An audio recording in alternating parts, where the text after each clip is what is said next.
त्यातल्या निवडणुका आहेत आणि तिन्ही ठिकाणी अतिशय चांगलं काम चाललंय आणि आम्हाला विश्वास आहे की या तिन्ही जागा आमच्या उद्याच्या 13 तारखेला निवडून येतील। जनतेचा अभूतपूर्व प्रतिसाद हा बजरंग बाप्पा सोनवणे, निलेश लंके आणि डॉक्टर अमोल कोल्हे यांना आम्ही पाहिलेला आहे आणि मला खात्री आहे की या तिघांना जनता निश्चितपणाने निवडून देईल।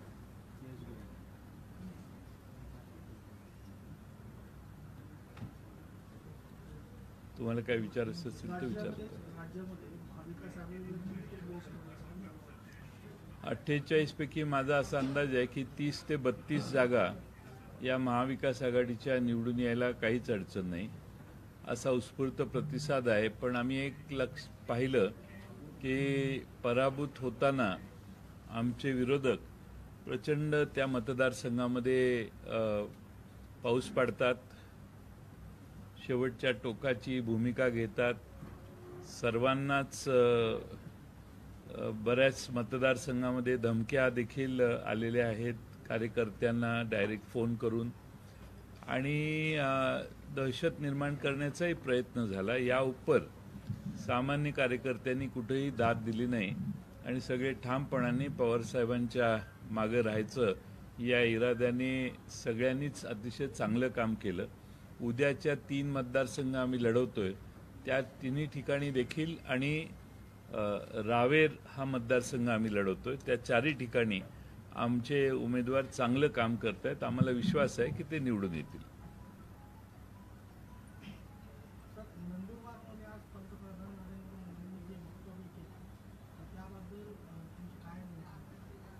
ते नक्की काय म्हटले?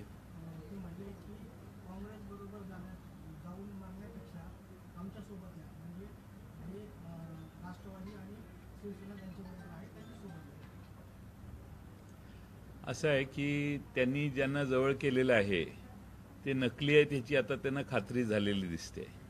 त्या दोन्ही पक्षांना जे फोडून 2 गट त्यांनी त्यांच्याकडे केले त्याचा परिणाम समाजात महाराष्ट्रात उलट निगेटिव्ह झाला आणि त्यामुळे सर्वत्र भारतीय जनता पक्षाची पिछेहाट होते आणि अशावेळी लोकांच्यात संभ्रम निर्माण करायचा, लोकांच्यात काही गोंधळ व्हावा अशा पद्धतीची विधानं करायची असा या विधानाचा अर्थ दिसतोय। आम्ही महाविकास आघाडीचे सदस्य आहोत। राष्ट्रवादी काँग्रेस शरदचंद्र पवार साहेबांच्या पुढाकाराने महाराष्ट्रात महाविकास आघाडी झाली आहे। इंडिया आघाडीतले देखील आदरणीय पवार साहेब महत्त्वाचे घटक आहेत। उद्धव ठाकरे यांची भूमिका प्रचंड स्पष्ट आहे, ते ठामपणाने भारतीय जनता पक्षाच्या विरोधात आज काम करतायत। काँग्रेसचा तर प्रश्नच उद्भवत नाही। त्यामुळं आम्ही तिघही एकत्रितपणाने एकसंघपणाने इंडिया आघाडीत आहोत। असे कोणतीही विधानं केली तरी महाराष्ट्रातल्या जनतेने त्या बाबतीत गोंधळून जाण्याचं कोणतंही कारण नाही।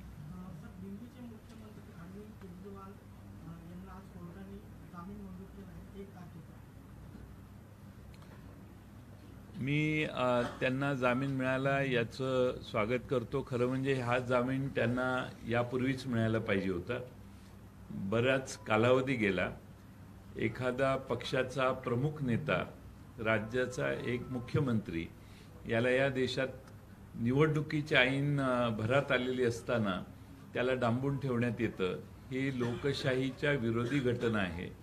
त्यांच्यावर कारवाई करायची असेल तर ती महिन्याभरानं देखील होऊ शकली असती। जे 2 वर्ष तुम्ही केली नाही ती निवडणुकीच्या आधी तुम्ही केली आणि एका आमच्या इंडिया आघाडीच्या प्रमुख नेत्याला इतके दिवस तुम्ही डांबून ठेवलं याचा राग भारतातल्या जनतेला आहे, दिल्लीतल्या आणि पंजाबमधल्या आणि हरियाणाच्या जनतेला निश्चितपणानं आहे। त्याचा परिणाम निवडणुकीत आपल्याला दिसेल।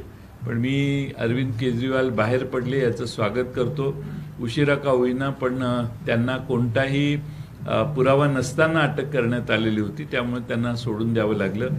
आमची अपेक्षा आहे की ते आता भारतात सर्व ठिकाणी आपली भूमिका स्पष्ट करताना हिंडतील आणि मला खात्री आहे की त्यांच्या भूमिकेचा अधिक परिणाम भारतीय जनता पक्षाचा पराभव होताना होईल।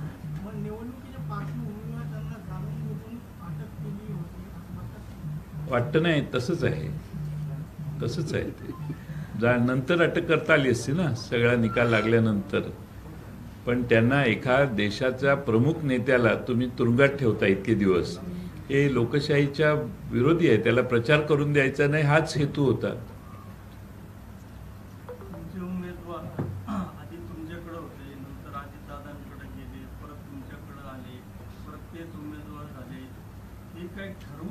त्यांना उमेदवारी द्यायची म्हणून परत पाठवलं आणि परत घेतलं गेलं, असं काही चित्र निर्माण झालेलं नाही. निलेश लंके हे नेहमीच पवार साहेबांच्या बद्दल आदराची भावना बाळगून होते आणि त्यांनी कुठेही असले तरी ते पवार साहेबांच्या कायम संपर्कात होते.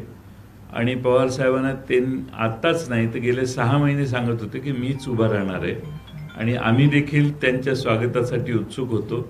ते आले. या ठिकाणी आमचे जिल्हा अध्यक्ष आमचे तात्या यांनी सतत संपर्क त्यांच्याशी ठेवलेला होता आणि त्यामुळं फाळके तात्यांच्या संपर्कात ते बराच काळ होते आणि आम्हाला याची जाणीव होती की ते आमच्याबरोबर येणार आहेत. त्यामुळे त्यांचं आल्या आल्या स्वागत केलं. ते आता उमेदवार आहेत.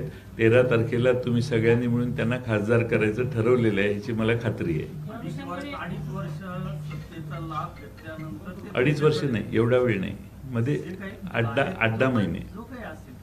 सत्तेचा लाभ घेतल्यानंतर ते तुमच्याकडे उमेदवार होत आहे, याचा अर्थ ही भूमिका संदिग्ध आहे असं नाही? सत्तेचा लाभ कोणी अजिबात नाही, अजिबात नाही. सत्तेचा लाभ त्यांनी घेतला नाही. त्यांना अचानकपणाने जी घटना झाली त्यात सगळ्यांनाच सह्या करून घेण्यात आल्या. असे अनेक आमदार आहेत की ज्यांनी दोन्ही बाजूला सह्या केल्या. यांना एकदा तिथं जाऊन सही करून अडकल्यानंतर त्यांना ही चिंता होती की आता वेगळी भूमिका घेताना कायद्यानं त्यांची आमदारकी धोक्यात येईल का, आणि म्हणून ते थांबलेले होते. शेवटी ज्यावेळी असं वाटलं की आमदारकी धोक्यात येईल त्यावेळी त्यांनी राजीनामा दिला आणि मग ते स्पष्टपणाने आमच्याकडे आले. त्यामुळे निलेश लंके कायम स्पष्ट होते, आमच्याबरोबर त्यांचा संपर्क होता. त्यांनी तिथं ॲफिडेव्हिट केलेलं असल्यामुळे ते त्या ठिकाणी अडकले आणि ॲफिडेव्हिट कसे झाले हे अनेक वेळा अमोल कोल्हेंनी आणि अशोक पवार बापूंनी आपल्याला स्पष्ट सांगितलेलं आहे. तीच परिस्थिती निलेश लंकेची आहे आणि तीच परिस्थिती तिकडच्या काही आमदारांची आहे जे आज आमच्या संपर्कात आहेत.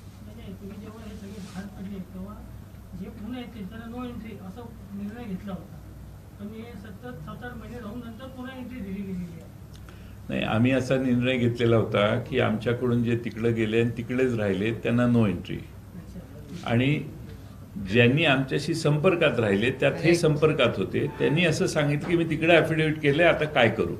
त्यावेळी वकिलाचा सल्ला घेतल्यावर तोपर्यंत 2 वेगळे पक्ष झालेले, त्यामुळे तिकडे इकडे येताना राजीनामा देण्याशिवाय दुसरा पर्याय नाही हे लक्षात आल्यावर मग आम्हीच त्यांना सांगितलं थोडे दिवस थांबा, 1-3 महिने 4 महिने जाऊ दे, निवडणुका जवळ येतील त्यावेळी आपण राजीनामा द्या.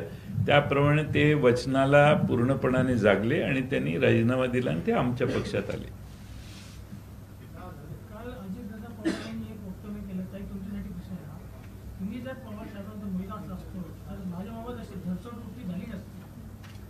धरसोड म्हणजे जी साहेबांची धरसोड त्यांना जे म्हणायचं आहे किंवा कधी सत्ता आली होती तेव्हा बहुमत होतं तेव्हा सत्ता घेतली काँग्रेसला दिली, असं बरंच अनुषंगाने होतं.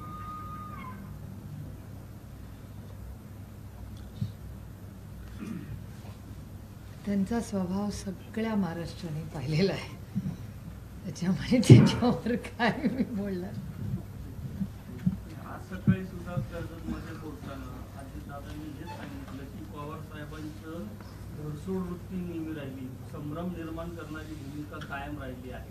भाजपमध्ये जायचं नाही जायचं, जायचं ठरवतात नंतर नाही जायचं, ह्या संभ्रमावस्थेमुळे माझ्यावर अन्याय झाला, असं त्यांनी आजच कर्जतमध्ये बोलताना सांगितलं.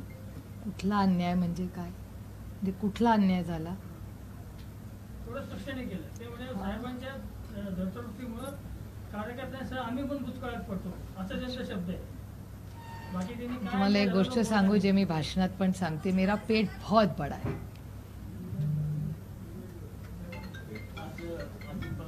मध्ये होते त्यांनी असं सांगितलं की महाराष्ट्रामध्ये माझ्या कोणी नादी लागत नाही, माझ्या धमकी दिली? म्हणजे त्यांचं वाक्य असं आहे की तू किस झाड की पत्ती असं पण म्हटलंय एका लोकशाहीमध्ये. पारनेरमध्ये. हो, पण एका लोकशाही, हा देश लोकशाहीचा आहे, लोकशाहीमध्ये अशी धमकी त्यांनी दिली? अरे बापरे. लंकेंनी पोलिसांना धमकी दिली होती म्हणून त्यांनी तसं वक्तव्य केलं असं त्यांचं म्हणणं. म्हणजे लंकेंनी कसली धमकी दिली होती? काहीतरी त्यांच्या एका कार्यकर्त्याला पकडलं होतं तर त्याचा बाप येतो पोलिसांना. मला तर माझ्या मतदारसंघात इतकी धमकीची सवय झाली ना, जो उठतो त्याला धमकी देतात, ओ शिव्या घालतात. त्याच्यामुळे आमच्याकडे आम्हाला सवय झाली आहे सगळ्यांची. जे सत्तेत लोक आहेत ते रोज शिव्या गाळ, म्हणजे आमच्या संस्कृतीत नाही अशा गोष्टी आम्हाला गेल्या 2-3 महिन्यात ऐकायला आणि बघायला मिळाल्या दुर्दैवाने. आणि आम्ही लोकशाही पद्धतीचे लोक होतो, त्यामुळे आणि त्यांची ती भाषा, ती स्टाईल सगळी उभ्या महाराष्ट्राने पाहिलेली.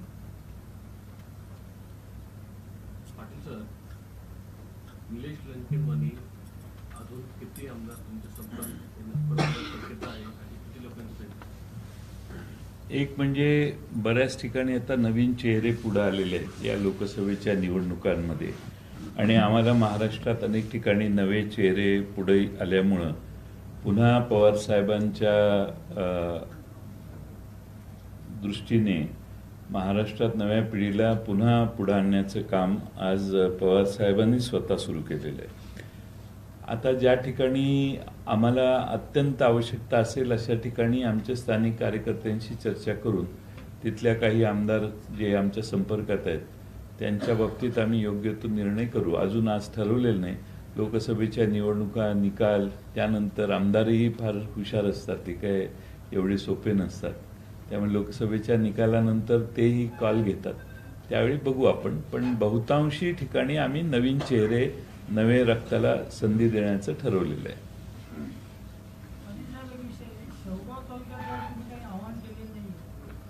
केलं ना, बरं आव्हान. तुम्ही माझं भाषणच ऐकलं नाही. मग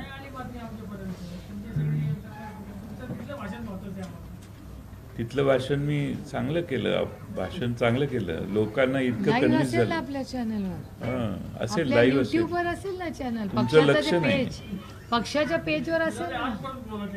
नाही, असं सारखं एकच गोष्ट दिवसात 2दा बोलणं बरोबर नाही.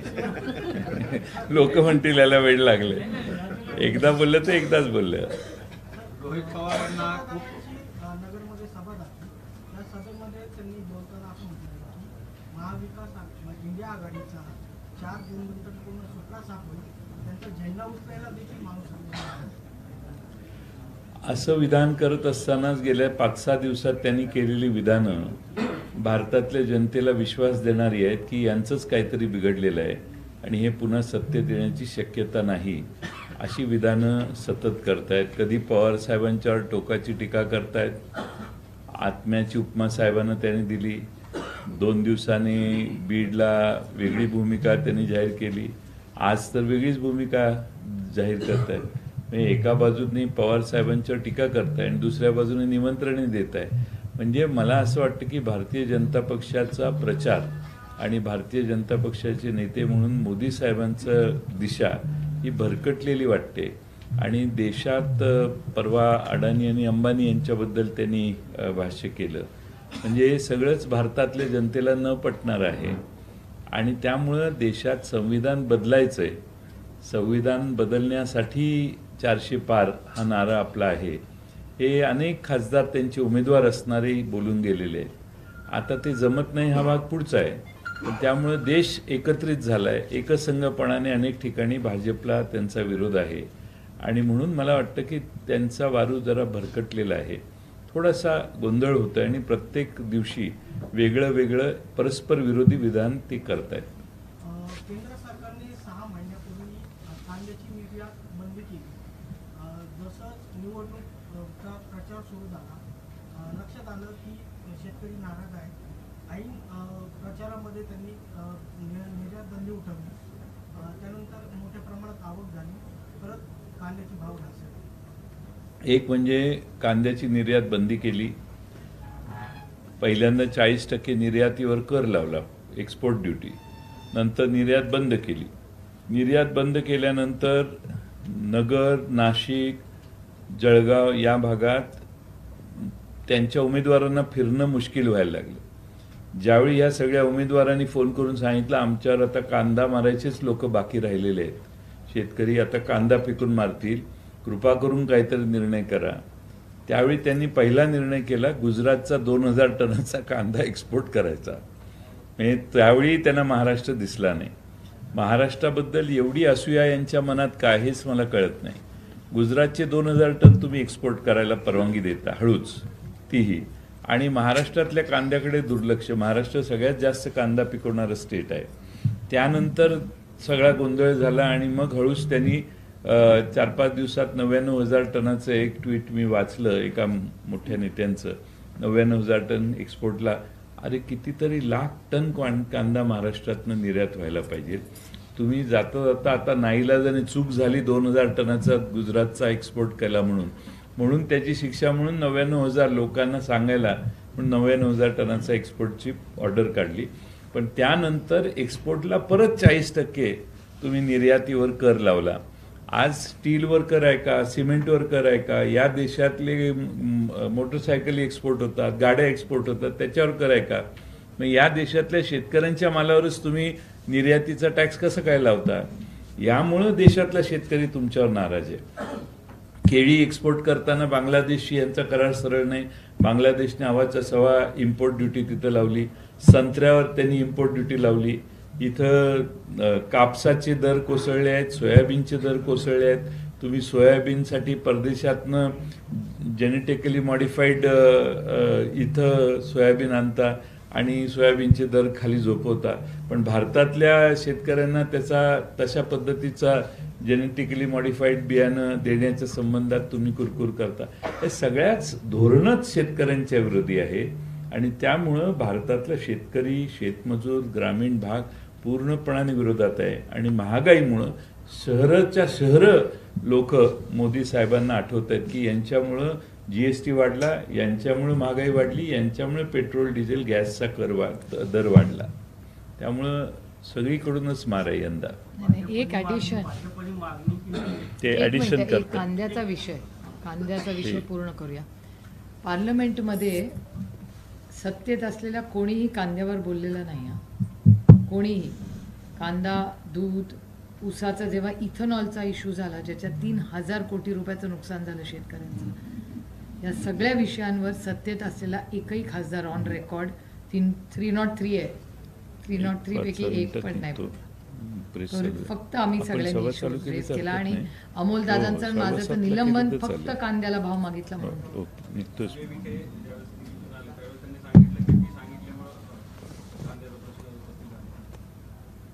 लेट्स गो बाय डेटा असेल. मला माझ्या तरी ऐकण्यात नाही आणि मी फुल टायमर आहे.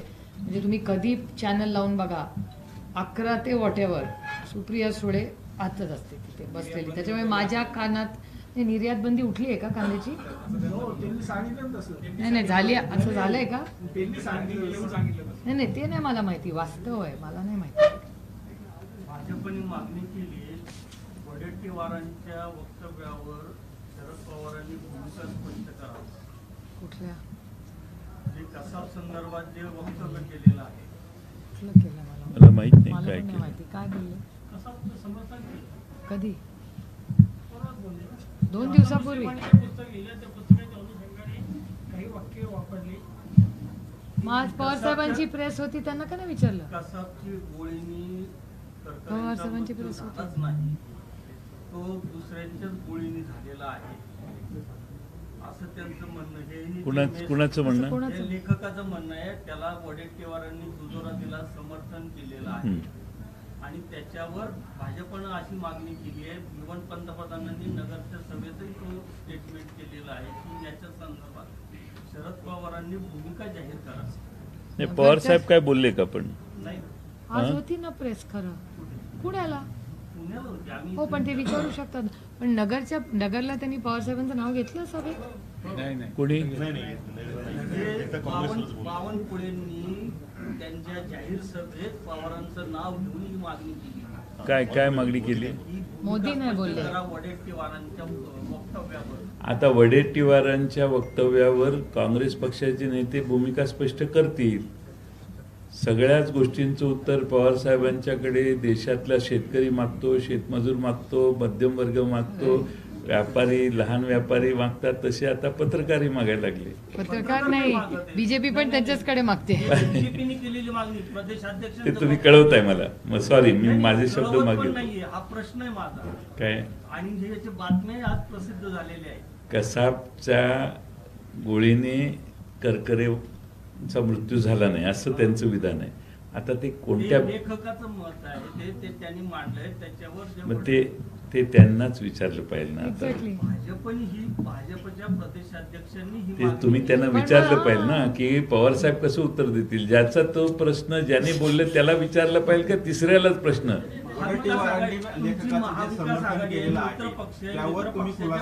बरं ठीक आहे, पुण्यात आहेत ते. आज पुण्यात त्यांची प्रेस कॉन्फरन्स आहे, लोकसत्ताचा एक जबाबदार आहे तिथे. त्याला सांगा पवार साहेबांना गाठ आणि विचार. आणि ते रोज भेटतात प्रेसवाल्यांना, विचारा उद्या. ते खूप ओव्हर ऍक्सेसेबल असतं पत्रकारांना. आजच बोलले दुपारी.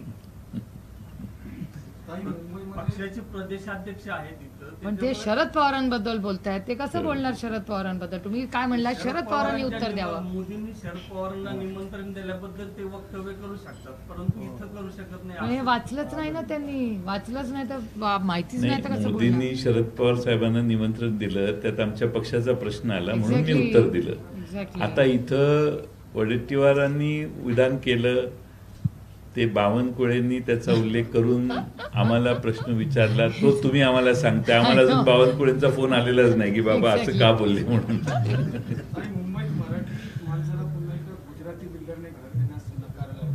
कधी आज मुंबईमध्ये आज हो, विले पार्लेच्या एका सोसायटीमध्ये घटना घडली. बापरे. चिकन मटन खात असेल तर घर मिळणार नाही असं ते गुजराती बोलत असेल. बापरे, कुठे झालंय त्याचे डिटेल्स द्या, मी माहिती काढून देते तुम्हाला उत्तर. I need some details. चला, कुठे पुढे. झालं, काय झालं? निलेश लंके यांच्या विरोधामध्ये पंतप्रधान मुख्यमंत्री दोन सीएम येतात, याचे काय करणार? कारण काय आहे की पंतप्रधानांच्या सभा कुठं होत्या तुम्ही बारकाईनं बघा. जिथं सीट भारतीय जनता पक्षाची पराभूत होणार आहे अशा ठिकाणी त्यांना बोलवलं जातं आणि सभा घेऊन काही सुधारणा होते का प्रयत्न केला जातो. त्यामुळे जिथं जिथं म्हणजे सगळ्या अवघड ठिकाणी मोदी साहेबांना भारतीय जनता पक्ष बोलवते. त्यातलं एक आमच्या बीडला आमच्या बजरंग बाप्पांच्या विरोधी बोलवलं. आता इकडं नगरला बोलवलं. त्यामुळे तुमच्या लक्षात आलं असेल की काय परिस्थिती आहे ती. खरंच पण इट्स कॉम्प्लिमेंटरी. हम्म. 2 CM, हो. Prime minister. सर, इंडिया आघाडीची सत्ता आल्यास इथं ओबीसी सह इतर समाजाचं आरक्षण काढून ते मुसलमान समाजाला देण्यात येईल असं वक्तव्य मोदींनी केलं. यावर या बाबतीत इंडिया आघाडीचा राष्ट्रवादी काँग्रेस शरदचंद्र पवार पक्षाचा जाहीरनामा आहे. काँग्रेस पक्षानेही जाहीरनामा केलेला आहे आणि शिवसेनेचीही याच्यात आम्हाला संमती आहे की आम्ही निवडणूक झाल्यानंतर पहिल्यांदा आमचं सरकार आल्यावर जातनिहाय जनगणना करू.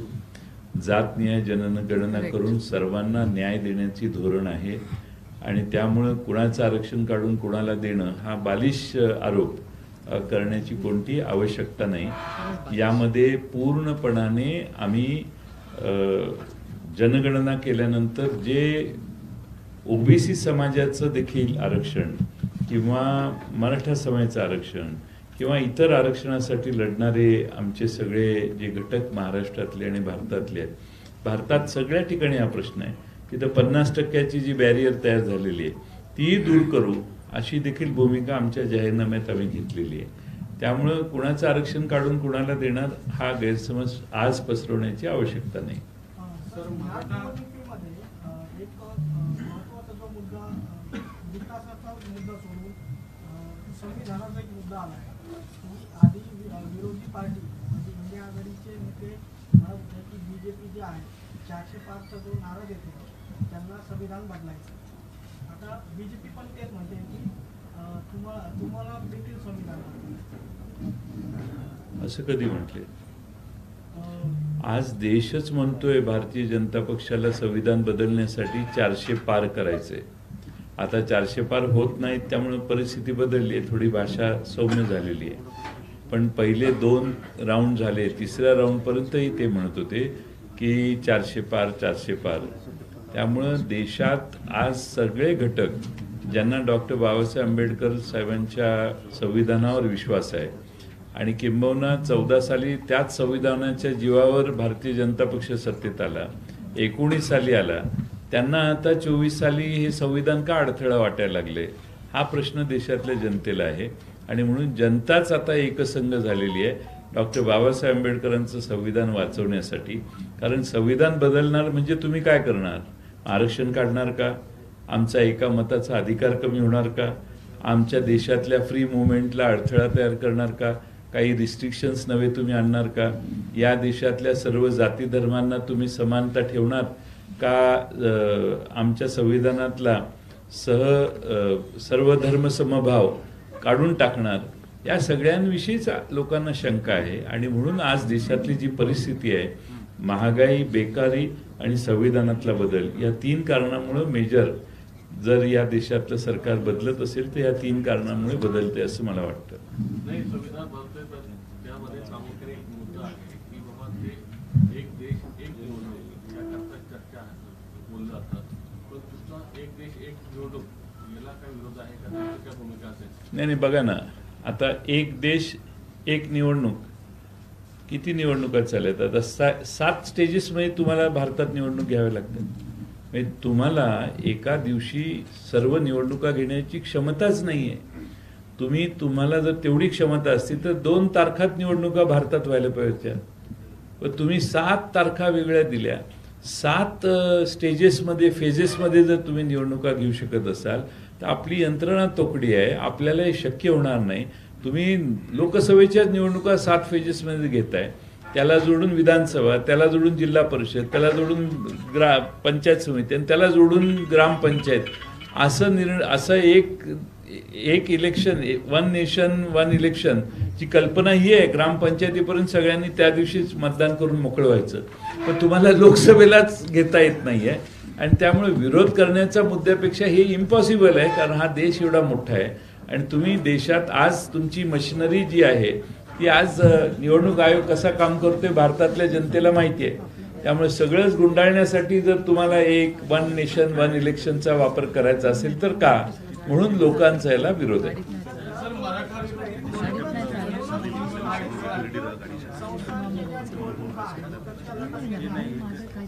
स्थानिक स्वराज्य संस्थांच्या निवडणुका घेण्याचं धारिष्ट सध्याच्या सरकारला नाहीये. सरकार घाबरलेलं आहे. म्हणून जिल्हा परिषद, पंचायत समिती, नगरपालिका त्यांना घ्यायच्या नव्हत्या, म्हणून सोयीस्कररित्या त्यांनी त्या टाळल्या. त्यांनी त्या आधी घेतल्या असत्या तर लोकसभेतली परिस्थिती अजून त्यांची बिघडली असती.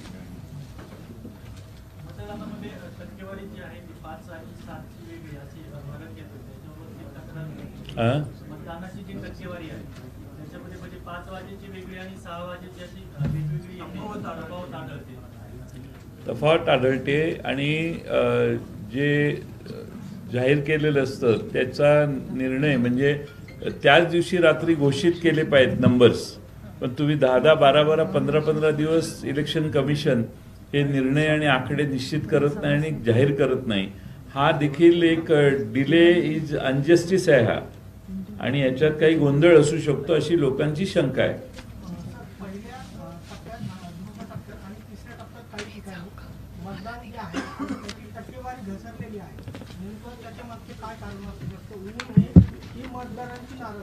पहिलं मतदार नाराज आहे. भारतीय जनता पक्षाला जे उत्साहाने जाऊन मतदान करत होते त्यांची निराशा झाली आहे, हा पहिलं कारण. आणि दुसरं कारण प्रचंड ऊन आहे. आपण सर्वजण इथं आलात याबद्दल आपल्या सगळ्यांचे मनपूर्वक आभार मानतो. जामखेडला मला जायचंय, त्यामुळे ताईंचं 2 मिनिटं भाष्य होईल आणि मग ही सभा म्हणजे पत्रकार परिषद संपेल. मला पण निघायचं. निघा तुम्ही. नाही तुमचं नाही तुम्ही खरंच हो, म्हणजे काय तुम्हाला उशीर होईल का? तुम्हाला 1 तासावर आहे. सभा चालू केली. मी इथे शिफ्ट होते, तुम्हाला कॅमेरा हलवायला लागणार. मी पण 5 वाजता निघणार, 5च मिनिटात निघणार. चला आपण रोल करूया पटपट. हाँ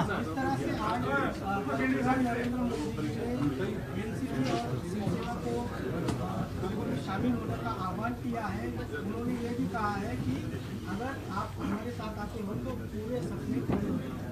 मेरे ख्याल से आदरणीय पवार साहब ने खुद एक प्रेस लेके इस बारे में उन्होंने वक्तव्य और पार्टी की लाइन बताई है, तो मुझे नहीं लगता मुझे और कहना कुछ ज़रूरी है जब हमारे वरिष्ठ नेता बोल चुके हैं। ताई यावेळेस एक मिनटं, एका भाषेतलं एक घ्या, इधर पूर्ण हिंदी घ्या किंवा पूर्ण मराठी घ्या, झिगझॅग नको प्लीज। दिल्ली मराठीतच घ्या. अरविंद केजरीवाल पहिले जो मराठी. है जिनको आज जमानत मिली है 1 जून का। अरविंद जी इस देश के बड़े नेता है, हमारे लिए आदरणीय है, और जिस गलत तरीके से 2 मुख्यमंत्री इस देश में जिनको अरेस्ट किया हुआ है, 2 मुख्यमंत्री इस देश के जेल में हैं, और आज अरविंद जी को बेल मिली है। मैं उस बेल का तहे दिल से स्वागत करती हूँ, और इस देश में हमारी जिस गलत तरीके से ये अरेस्ट हो रही है उसके खिलाफ पूरी ताकत से हमारी लड़ाई रहेगी, और हम आम आदमी पार्टी और अरविंद केजरीवाल जी के साथ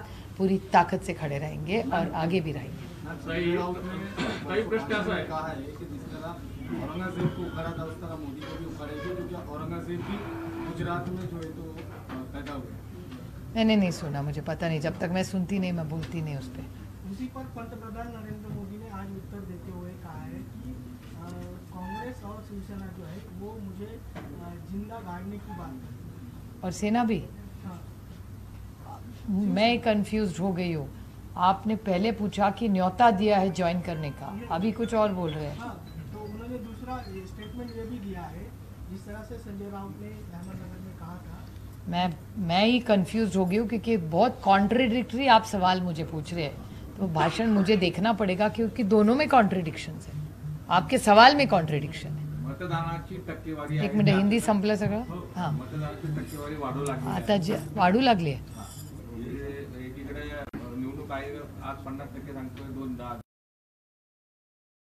त्यांचे सगळे लोक आज इलेक्शन कमिशनला भेटणार आहेत, कारण काही चिंताजनक आहे। असं कसं होऊ शकतं? म्हणजे माझ्याही लोकसभा मतदारसंघात 40% होती 4-5 वाजेपर्यंत, नंतर एकदम ती 59वर गेली। त्याच्यामुळे अर्थातच समाजामध्ये, पत्रकारांमध्ये, सगळ्यांच्या मनात अशी काहीतरी होते की असं काय होतंय, त्याच्यामुळे दबत्या आवाजमध्ये अशा चर्चा सुरू झालेल्या आहेत। त्याच्यामुळे इंडिया अलायन्सचे सगळे आमचे मुख्य पदाधिकारी नेते आज इलेक्शन कमिशनला भेटायला गेले। सुप्रीम कोर्टाने सुद्धा पण याला परवानगी दिली. आज तुम्ही अनेक वर्ष 5 वर्ष झालं तुम्ही ईव्हीएम साठी म्हणजे बॅलेट साठी मी ईव्हीएम साठी बोलत नाहीये, बॅलेट साठी मी जनरली हे नंबरच्या तफावतसाठी बोलतो। आणि आमचं जे अलायन्स भेटायला गेले तो काही ईव्हीएम साठी नाही भेटायला गेले, हे जे नंबर्स वेळेवर येत नाहीत त्याच्यासाठी गेले। प्रश्न वेगळा आहे, ईव्हीएम बद्दल तुम्ही ऑब्जेक्शन घेत होते, ईव्हीएम मध्ये फेरफारी होतात त्याच्यामुळे भाजप निवडून येतं असं तुमचं ऑब्जेक्शन होतं। हे सगळं बेस तुमचा हायकोर्ट सर्वोच्च न्यायालयाने फेटाळला आहे, ते आम्हाला मान्य करायला पाहिजे। त्यावेळेस तुम्ही जे आरोप करत होते ते निराधार होते, ही त्यातनं समोर येते ना। असं काही नाही, आता ठीक आहे, आता जेव्हा आता काय एखादा निर्णय उच्च कोर्टाने घेतला तो मान्य केला पाहिजे। आणि ही गोष्ट जुनी बातमी हो, ही काय लेटेस्ट नाही आहे। आताचे जे आकडे येत आहेत ना, नाही, ह्यांनी तो प्रश्न ईव्हीएमचा विचारला, त्याला झाला 2-3 आठवडे झाले, ती थोडी आजची बातमी आहे। ताई प्रश्न असा आहे की तुम्हाला काही निवडणुका लहानपणा निवडणूक बघतात, मागच्या निवडणुकीला पण मागच्या तुलनेमध्ये ही निवडणूक किती जड होती, किती अवघड होती, काय नवीन अनुभव आले? तुम्ही सगळे ठरवता माझ्या निवडणुकीत, कॅन्डिडेट मी आहे, मी कशातून गेले मला माहिती आहे, माझ्याबद्दल तर्क काढले जातात। पण आता तुम्ही निवडणूक 7 तारखेला झाली तुमची, आता साधारण तुमच्या बाबतीमध्ये किती मताधिक्याने तुम्ही निवडून येऊ शकता? आता अनालिसिस बुथवाईज आलेला नाहीये, बुथवाईज आलेल्याशिवाय सांगता येणार मी काय अंदाज बिंदाज काढत नाही हो, मतदार राजा ठरवेल ना। थांबा ना, काही काय मागच्या तुलनेमध्ये ही निवडणूक तुम्हाला कशी गेली? आनंदाची, मी प्रत्येक निवडणूक एन्जॉयच करते। पण आतापर्यंतच्या निवडणुकांमध्ये आणि या निवडणुकीमध्ये फरक खूप वेगळा आहे। काय फरक आहे? तुमच्या पक्षामध्ये फूट पडलेली आहे, मोठे आमच्या पक्षात फूट नाही पडलेली। नेते मोठे बरं, समोरचे उमेदवार जे होते ते आणि अशा मोठ्या आपला प्रचाराचं हे होतं त्याच्यामध्ये बराच फरक पडलेला दिसतो। तर एकंदरीत ह्याचा अनुभव कसा आहे? अनुभव खूप इंटरेस्टिंग होता, पण दुःख एका गोष्टीचं होतं की एकीकडे आम्ही प्रचार करत होतो आणि दुसरीकडे बारामती लोकसभा मतदारसंघात प्रचंड दुष्काळ होता, आणि टँकर उजनीचा धरणात एक थेंब पाणी नाही, नाझऱ्याला एक थेंब पाणी नाही. त्याच्यामुळे पाण्याचा प्रश्न गंभीर होतोय. ते खूप मोठं आव्हान या इलेक्शनमध्ये होतं. मॅडम, एक वेगळा प्रश्न आहे. नरेंद्र दाभोलकर सारखं मोठं व्यक्तिमत्व जे महाराष्ट्रात होऊन गेले, त्यांच्या खून खटल्याचा 11 वर्षाने निकाल लागला. 2 जणांना जन्मठेप झाली, तिघांची निर्दोष सुटली. तुमचं काय मत आहे? मला मत व्यक्त होत नाही, पण एकूणच जो निकाल झाला त्याबद्दल हे काय खूप दुर्दैवी घटना झाली. अंधश्रद्धा निर्मूलनात माझी श्रद्धा आहे, माझी अंधश्रद्धा नाही आहे. त्याच्यामुळे खूप मोठं काम दाभोळकर कुटुंबाने या राज्यात उभं केलेलं आहे. आणि ज्या गोष्टी त्या काळामध्ये झाल्या, 4-5 खूप मोठे विचारवंत आपण भारतातून घालवले, दुर्दैव आहे. आणि त्यांना किती वर्ष झाली आता ती केस चालली. म्हणजे इंग्रजीमध्ये एक म्हण आहे की justice delayed is justice denied. त्यामुळे आमची अपेक्षा होती की हा निर्णय लवकर फास्ट ट्रॅक कोर्टमधून निघावा, पण त्याला खूप उशीर झाला. पण ती पूर्ण ऑर्डर आणि त्यांच्या कुटुंबाशी माझं अजून पूर्ण बोलणं झालं नाही, जे आज रात्री होईल. त्यानंतरच पूर्ण केस, फॅमिलीची काय अपेक्षा होती, फॅमिलीचं काय म्हणणं आहे ह्याचाही, आणि त्यांच्या संघटनेच्या लोकांचंही काय मत आहे. That's it. चला, थँक्यू व्हेरी मच.